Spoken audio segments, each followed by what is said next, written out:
دور دراز سمندر کے کنارے ایک خوبصورت جزیرہ تھا جہاں ایک چھوٹی سی جل پری رہتی تھی جس کا نام چاندنی تھا۔ چاندنی کی عمر کم تھی مگر دل میں وہ ایک بڑے خواب سجاتی تھی۔ اس کے جسم پر چمکدار لائنیں تھیں جو سمندر کی گہرائیوں میں چمک اٹھتی تھی۔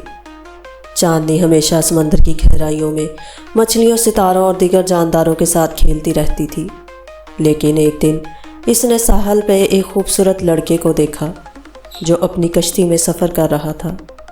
وہ لڑکا چھوٹا سا، بہادر اور دلکش تھا، اور چاندنی کا دل پہلی بار کسی انسان کو دیکھ کر دھڑکنے لگا۔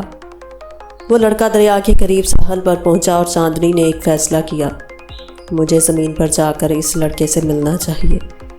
چاندنی نے سوچا اس نے اپنی جادوئی طاقت سے اپنی ٹانگیں بنانے کے لیے ساحل پر قدم رکھا۔ جیسے ہی چاندنی زمین پر آئی وہ لڑکا اس سے مل گیا۔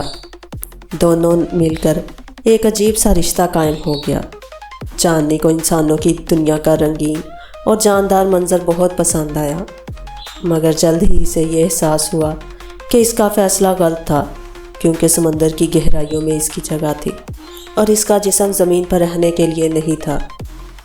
ایک دن سمندر کی طاقتور مچھلیاں چاندنی کو واپس لے آئیں اور وہ لڑکا ہمیشہ کے لیے اس سے دور ہو گیا۔